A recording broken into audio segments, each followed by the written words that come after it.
time thinking the JFK Democrats still exist when they don't. Whereas the Republicans now are a very big tent party. You have Republicans, you have Democrats, you have conservatives, you have libertarians, so on and so forth. And, Trump was even a Democrat, RFK, Democrat. The president's jokingly a Democrat. And J.D. Vance was never Trumper. So it's a very odd coalition that just used to work. So what would your plan be on how to build one, even with Democrats on your side in Illinois, with how tribal it actually is?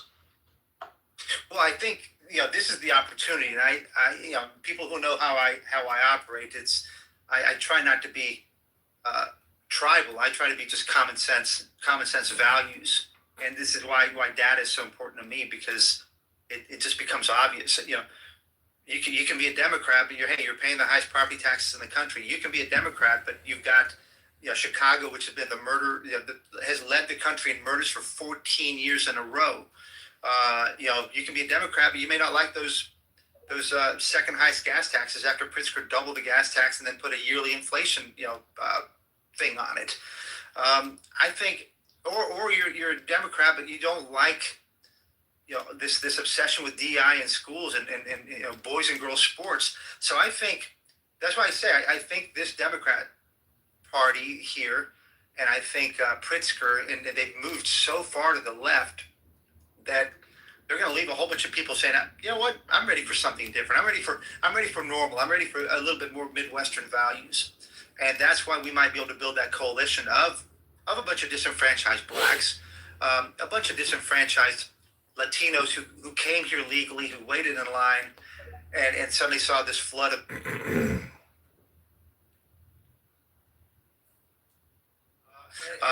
and I think there's a bunch of suburban moms who might say, hey, I like Pritzker, but my gosh, now he's taking my rights away on things like transgenderism. It doesn't make sense. And so I think there's a chance to build that coalition of 50% plus one. I don't say anything's easy, by the way. This is all hard work. But I've been going. I mentioned I speak Spanish and half Ecuadorian, and lived in Mexico for 6 years. So I've been going to the evangelical churches because they are very conservative. They do not like Pritzker. They're family oriented. They're value oriented. They hated when Pritzker closed down. I tell you, they hated when Pritzker closed down their churches. And so these are people I'm talking to, and man, they are on our side. They're part of the coalition.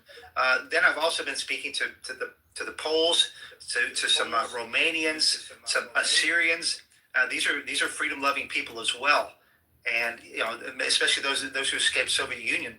They hate what's happening. They escaped there to come here, to come for freedom. They're watching things go backwards here. So I think there's a whole bunch of unlikely coalitions to be built here based on just good old-fashioned common sense freedom. It doesn't have to be crazy. It just has to be just common sense, right? There's no reason we should pay the highest property taxes. There's no reason why we should, I don't know, have boys and girls sports. None of that stuff makes sense.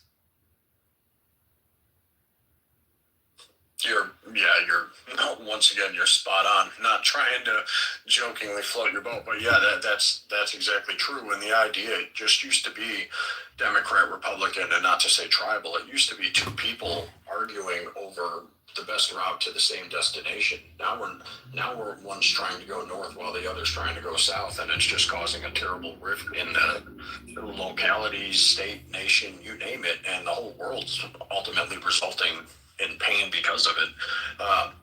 Moving on into a little bit more specific questions.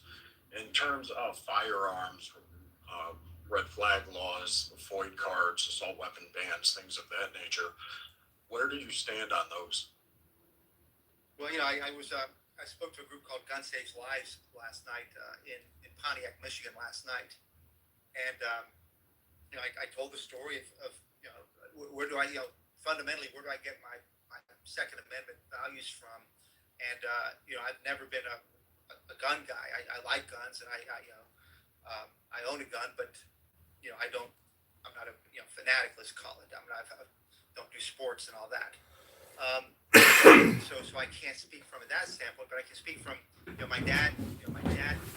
My my dad and my living in Poland really, what would you say, built my Second Amendment right values because, he was a young man, 14 years old. He was in the Warsaw Uprising, and he was a messenger. And he took 3 bullets during that time, and he eventually escaped communist Poland, and he came to America. And I got to live with this guy who was so passionate about America, about its freedoms, about First Amendment rights, about his Second Amendment rights, and he had a lot of guns.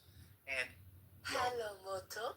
this was the place that gave him those freedoms, and that communist, Soviet Union rule took away all the rights. And and then of course once I got to Poland and I got to experience living over there, I said, oh my gosh, you never want to return to that kind of environment with it. Once they take your rights away, it's a slippery slope, right? They will go after everything. And so, I'm just a rabid defender of Second Amendment rights.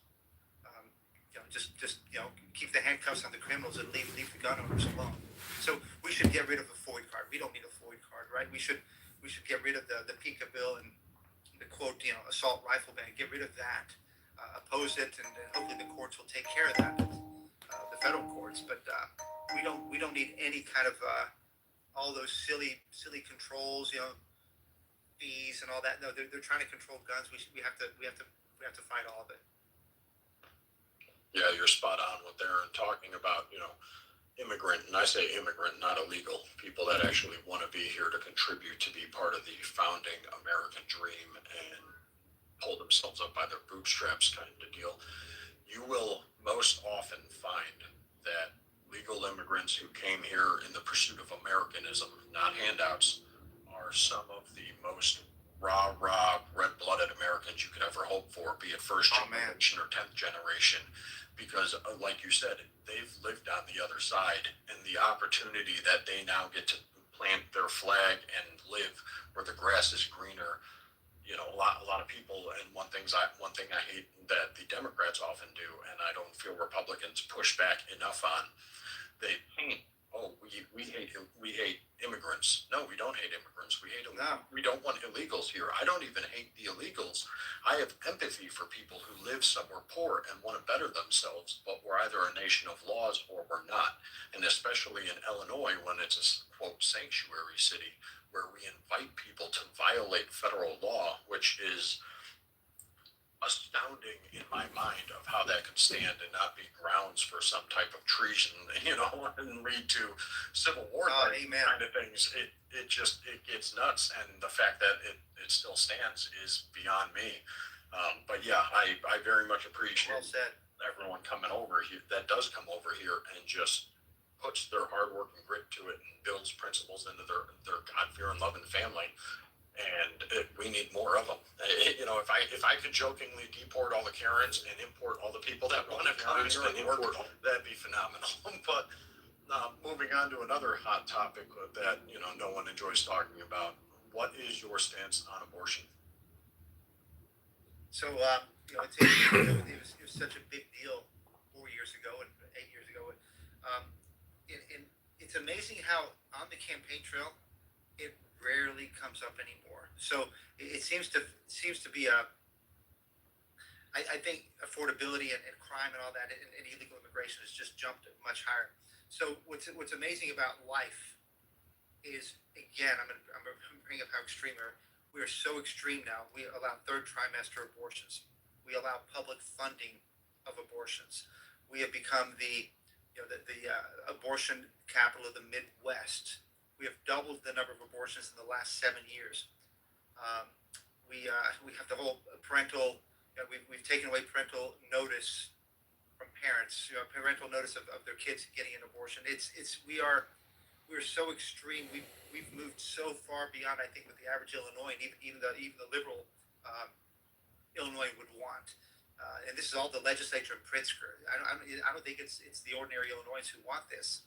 And the whole safe, legal, and rare of Clinton is like nowhere to be seen. And I'm a believer that life begins at conception. So I'm on the other end, and sad that a guy like Pritzker celebrates abortions and celebrates abortion tourism. it's sad and it's sick, and it's yeah. We have to do everything we can to to reverse that and get out of that extreme, and it's going to be tough.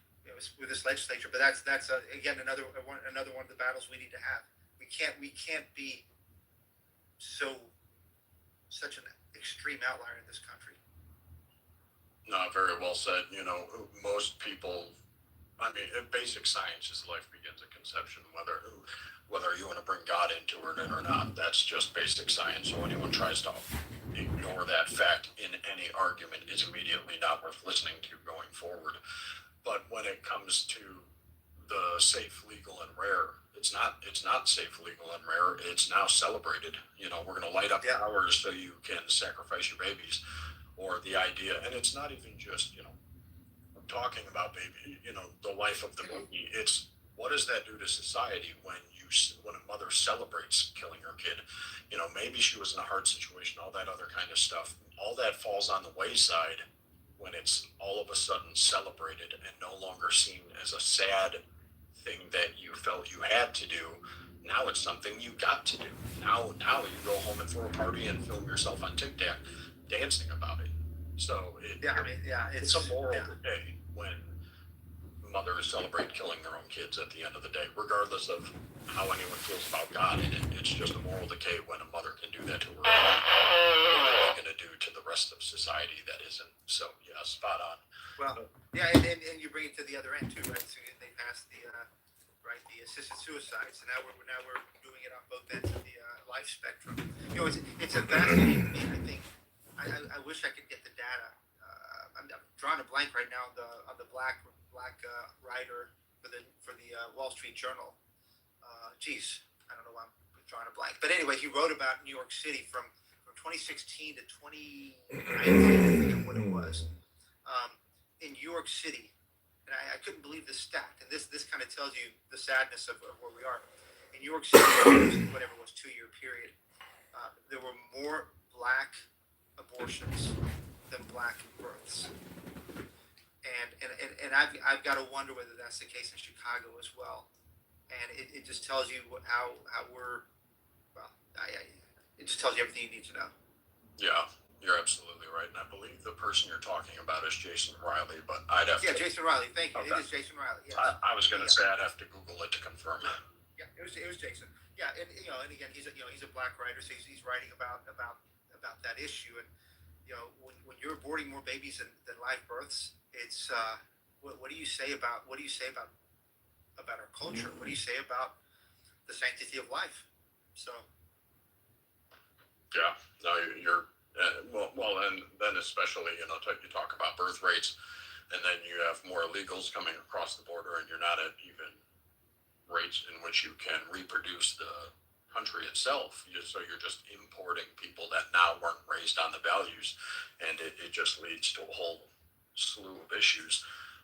That said, with early voting essentially beginning and the primaries right around the corner, what are you doing in terms of not just you? You're busy. We all see all your posts, and you are, the fact you find time to sleep. You have a very Trumpian work ethic. Well, with the you'll sleep when you're dead. Jokingly. He's amazing. He's a lot older than I am, and he's amazing what he does. So. Oh yeah. I run on a few hours of sleep, and he manages the country on it. So I feel like I can never complain.